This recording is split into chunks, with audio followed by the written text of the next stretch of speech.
10 milliards de FCFA. C'est ce que le Togo perd chaque année du fait de la petite corruption. Un montant colossal pour un pays qui a besoin de ressources pour financer son développement. Malgré les réformes, la corruption est toujours présente et annihile les efforts de développement. Togo, champion des réformes. Les pays en développement ont besoin d'investissements pour financer leur développement. C'est dans ce sens que depuis plusieurs années, les autorités togolaises multiplient les réformes afin de rendre le pays plus attractif pour les investisseurs. Parmi ces réformes, la création de la Haute Autorité de prévention et de lutte contre la corruption et les infractions assimilées, APLUSIA, par la loi N-2015-006 du 28 juillet 2015. Un dispositif qui rassure les investisseurs. Il y a aussi l'avènement du ministère de la promotion de l'investissement, et la création de la cellule du climat des affaires, placée sous la tutelle directe du chef de l'État. La réactualisation de la loi sur la déclaration des biens et avoirs est un volet important de ces réformes. La Cour des comptes et l'Inspection générale de l'État,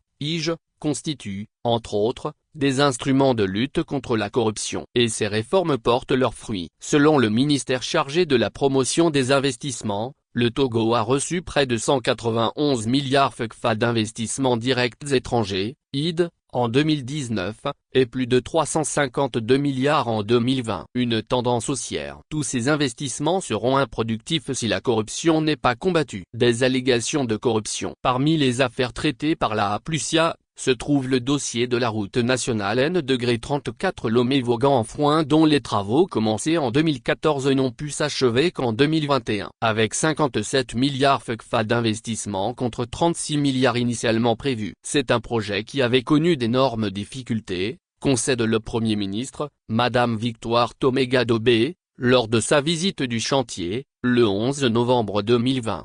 Le chantier aurait été émaillé de faits de corruption. Le dossier transmis à la justice par la APLUSIA n'a pas encore situé les responsabilités. Une chose est certaine, après leur démarrage, les travaux ont été suspendus pendant des années avant de reprendre avec une autre entreprise, la Chinara Adam Bridge Corporation, CRBC. Elle a reçu 31 milliards FCFA.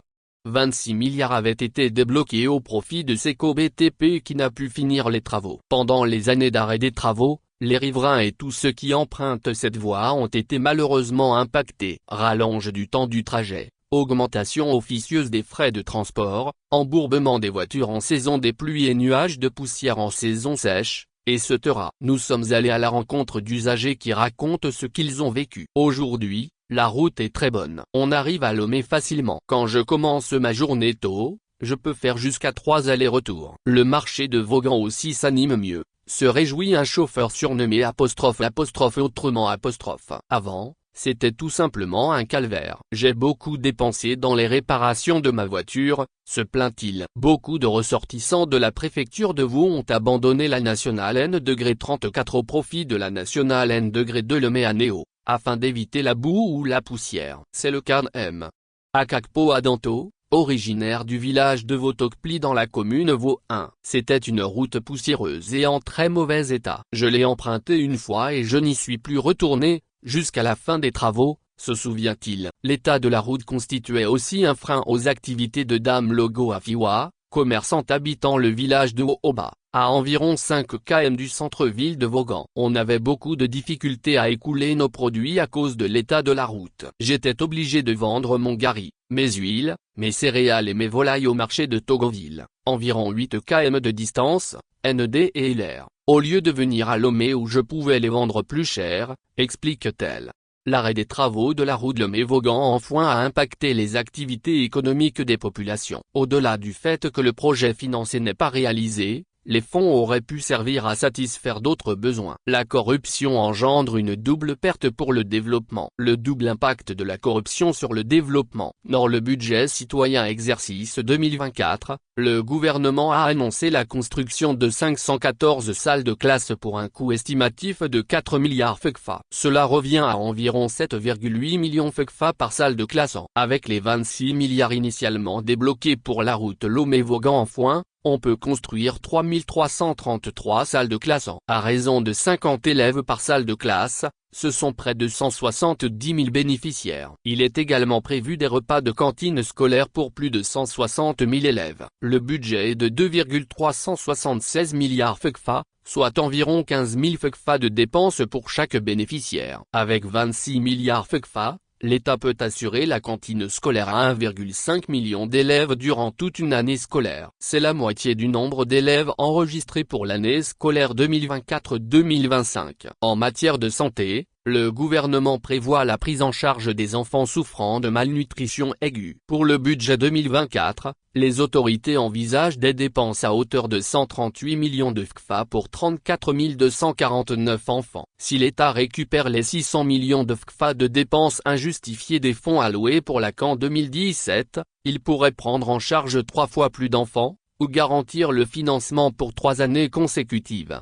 L'accès à l'eau potable et à l'assainissement fait partie des priorités inscrites dans la feuille de route gouvernementale, FDR, Togo 2025. Pour l'installation de 432 forages équipés de pompes à motricité humaine, PMH, prévue en 2024, le gouvernement alloue 3,24 milliards FECFA. Chaque forage va ainsi coûter près de 7,5 millions FECFA. Avec 600 millions de FECFA supplémentaires, on peut réaliser 80 forages de plus dans les régions concernées, notamment la Kara et les savanes. Chaque forage dessert en moyenne 250 personnes en milieu rural, selon les données du ministère en charge de l'eau. Avec 80 forages, ce sont 20 000 personnes qui ont accès à l'eau potable et sont protégées contre les maladies hydriques. Seule une population en bonne santé peut contribuer au développement du pays. Depuis quelques années, le gouvernement intensifie ses efforts en vue de parvenir à l'accès à l'énergie pour tous. Beaucoup de projets d'électrification ont été réalisés en ce sens, mais les besoins existent encore et il faut les financer. Avec moins de 60 000 FECFA,